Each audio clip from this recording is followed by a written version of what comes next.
Hey man, what's up, y'all? It's your boy Freddie Stevenson from Trials of Triumph, and I just want to say thank you to everybody that supported last week's episode with Corey Fuller. And if you haven't checked it out, make sure to go check it out because it's a very powerful episode. But listen, we got another banger coming up this week with Louisville basketball star Mikel Brown Jr.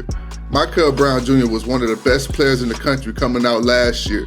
He was a perennial 5-star, and he's projected to be a lottery pick in this upcoming draft.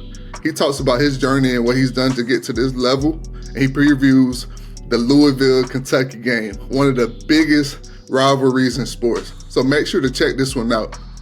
But first, I would like to take the time out to thank our sponsors, T1RX, Indie Atlantic Films, and Concord Coffee. But let's get into this one right now.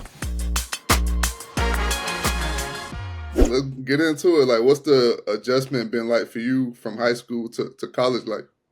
Man, I think definitely like the physicality aspect of it.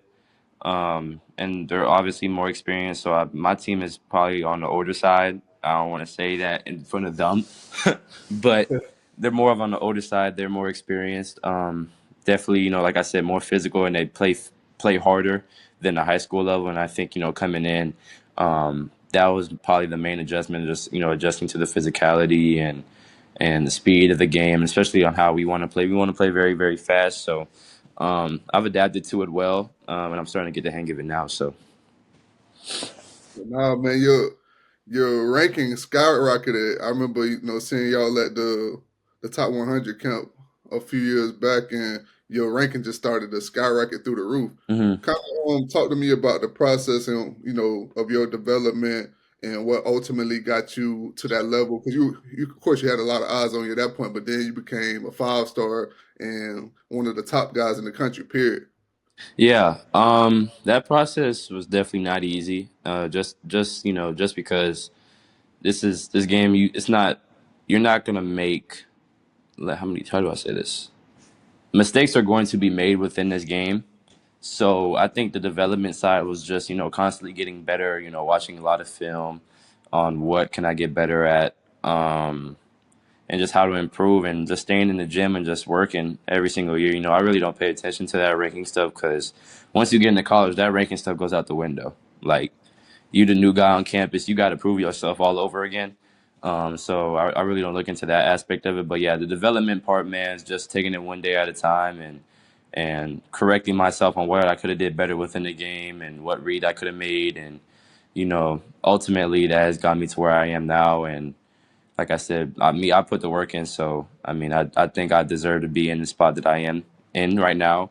And it's got me to this point. That development side has gotten me to this point, good and the bad. So, Talk to me about your time playing, with overtime elite and how, playing against professional guys and how, it prepared you for this level in college and, ultimately the ultimate goal you want to play in the NBA someday.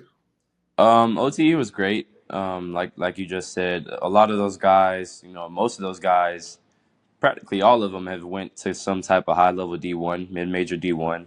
The competition that year was great, and then definitely I came out of there. I learned a lot from it. Being able to go against those type of guys every single day in practice and those type of guys every single day, like in a game, just because, like I said, it's three teams. There's three teams in Atlanta, so we see each other all the time. So we're constantly competing against each other, and I think iron sharpens iron. So no, that just got us better. That got all of us better. And me coming out of OTE, I think definitely helped in terms of like competing against a high level competition every single day. And also, I think the year previously when I went to Sunrise my sophomore year, that helped a lot. We had pro guys on that team. Modest Bajalis is on that team. He's for the Bulls now. He's playing really well. Scotty Middleton's at Tulane. Layden Blocker, who's at DePaul. John Bowl, who's at UCF. That whole squad definitely helped me and allowed me to adapt to playing against high level guys every single day. So. I want to know about the process of, being on the 19U USA national team. And, you were a huge part of, them being able to go on and get the gold and, playing with some of the best players in your class. Kind of walk me through that process. Um, U19s was definitely great. It was great for me. It was a benefit for me as well. Going into that, training camp session was just, try to prove myself in a sense. They brought a lot of guys in. Obviously, that training camp was great. There was a lot of people on that in that camp that could have made the team, but like there's only 12 guys that can make the roster. So um, that I think that whole that camp was great for me. I think I had a solid showing, and then ultimately going into the World Cup in Switzerland is a big time atmosphere, and it's a big platform to play on. So just taking advantage of the opportunity that was given to me by being able to play on that team.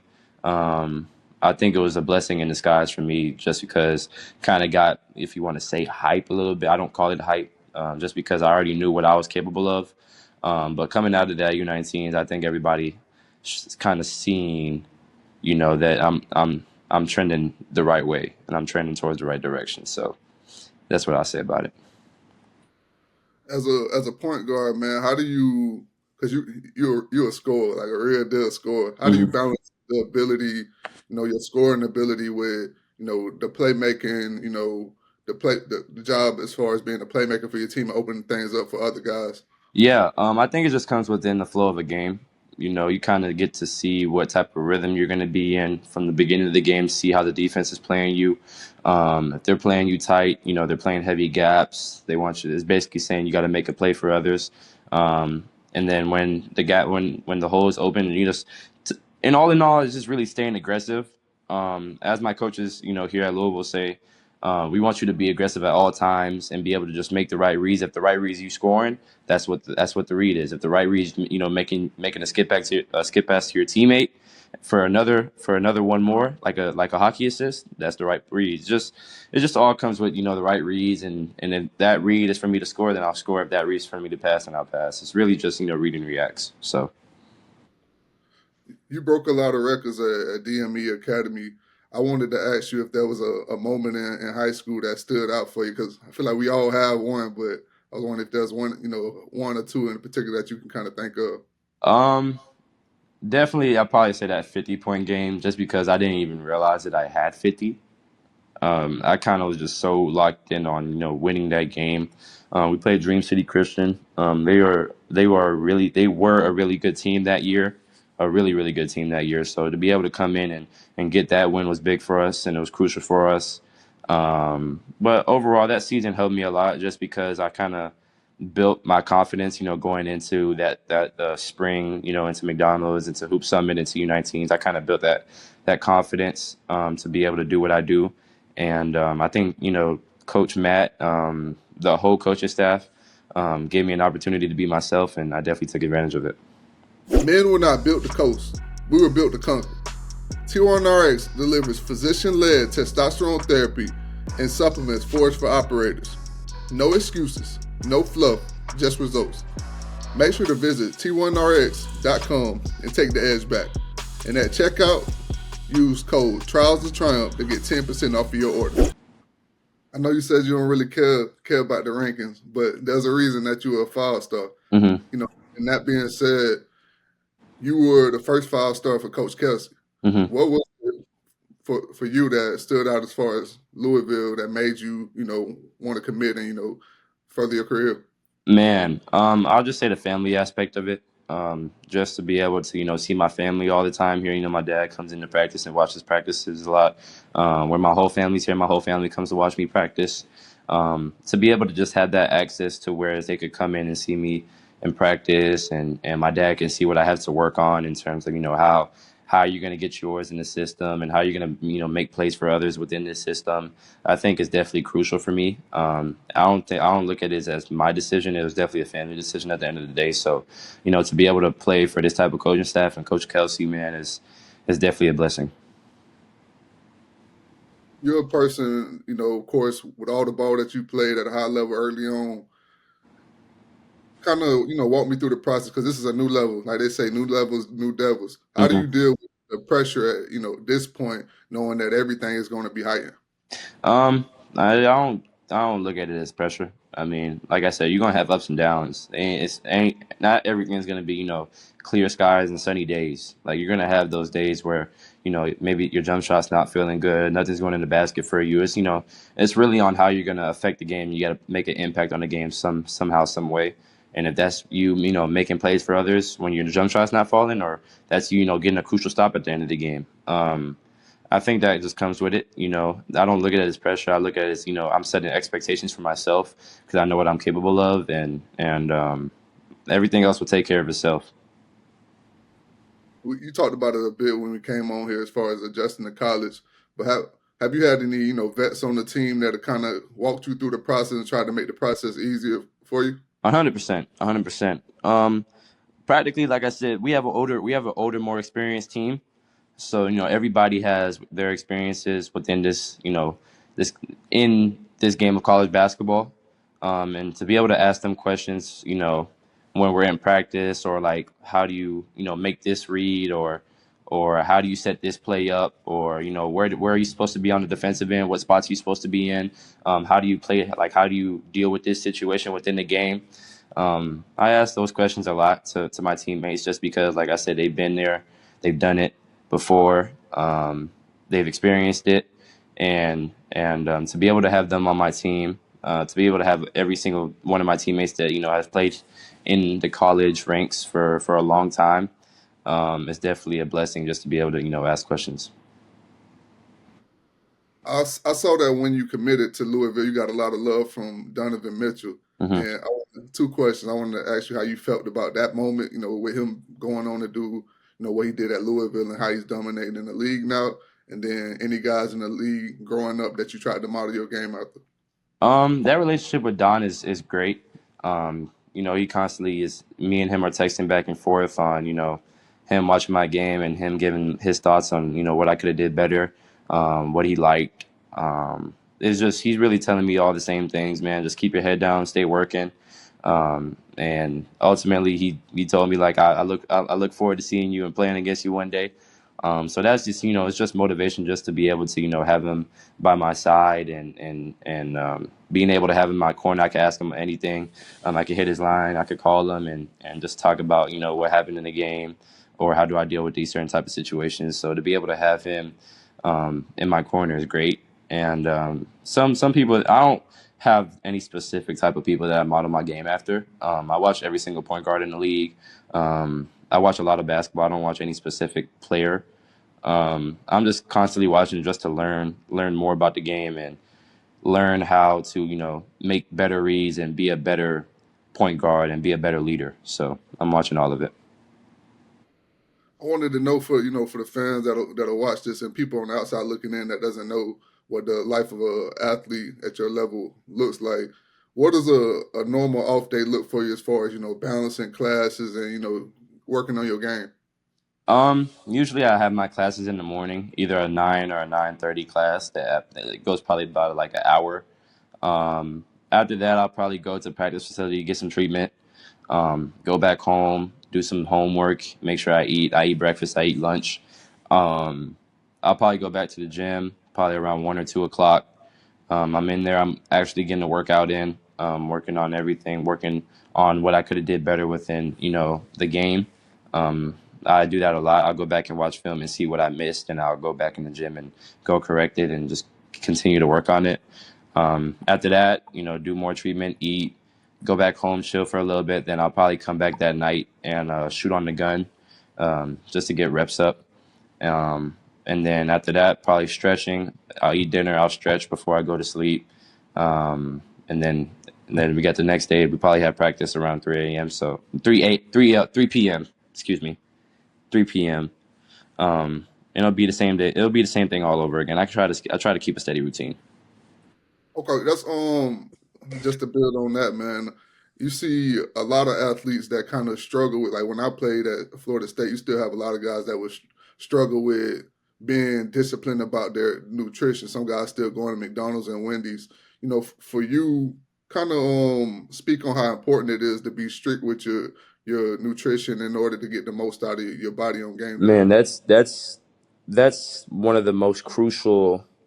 I would say the most important things that you definitely have to take vision to. Definitely, I would say that just because your body is your business. If you can't stay healthy, then you ain't giving no value to the team, to your team. So I think nutrition is definitely big for me, in a sense, just because I know how hard we play, and like I said, I know how hard that we are going to play. So you're definitely gonna have, you're gonna have bruises. You're gonna be sore. That's normal, right? It's just all about how you take care of your body off the court and how you eat, replenish your body, and like I said, just making sure you get a lot of treatment. Just because y'all go so hard. So coming out of it, you're gonna be sore or whatever. So just making sure you take care of your body on and off the court, um, definitely is a thing that you definitely have to, pay attention to.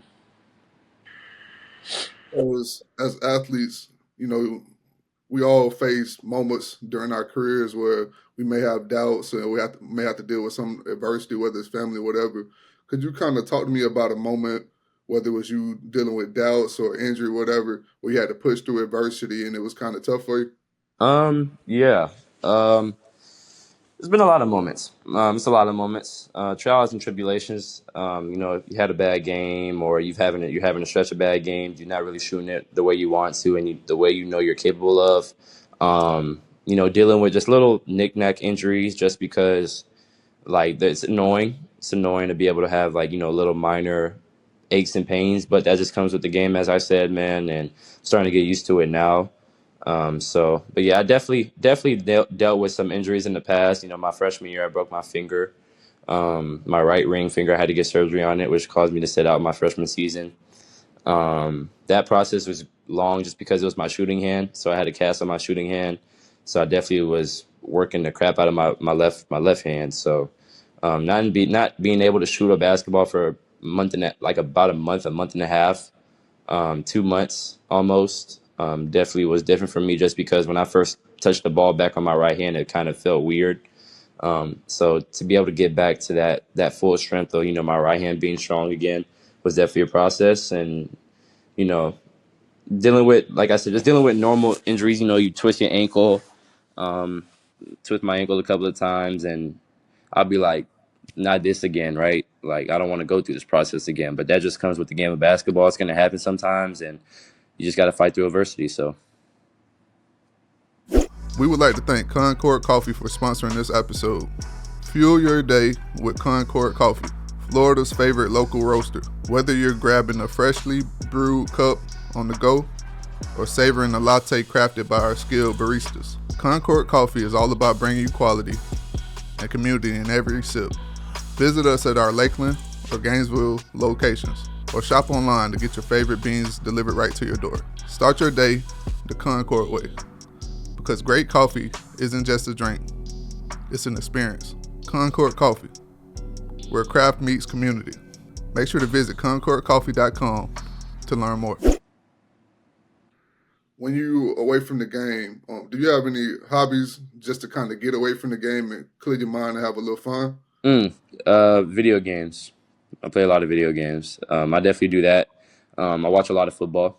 I definitely use those two hobbies just to get my mind off of it, just because I pour so much into this game. I give a lot to this game, and it's I don't want to say it's a lot because that, as expected, if you want to make it to the highest level, it's going to be a lot.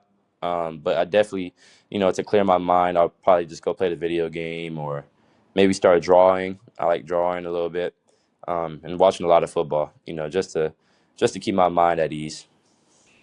You a 2K guy or a Madden guy? I'm both. I've been playing 2K lately. I haven't been playing Madden as much, but I'll probably start getting playing the Madden more now. So If you had to label your archetype in real life, what would you say you are? on 2K, In real life, yeah, yeah. uh, that's a tough one. I don't know. I have no idea. Shoot, I I can't give you one. I honestly can't give you one. I don't know. Maybe like what, a two way 3 point or a 2-way inside out playmaker, something like that.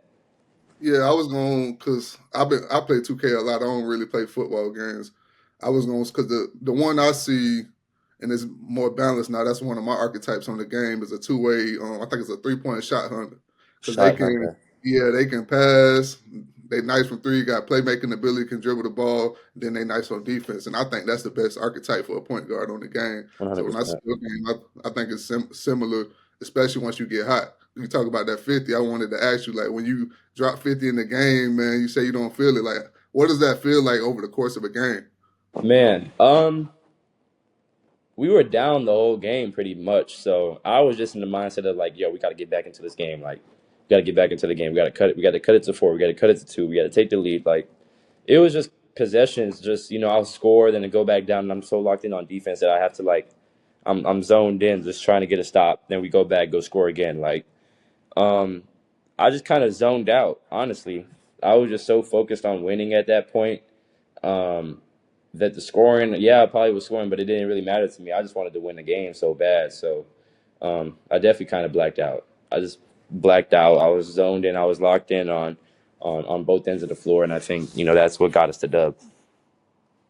Kind of, you talk about your family a lot, and whenever you have kids on, I love guests on here. I love to talk about the relationship with their father, especially with you being a junior. And I seen you guys on social media a lot.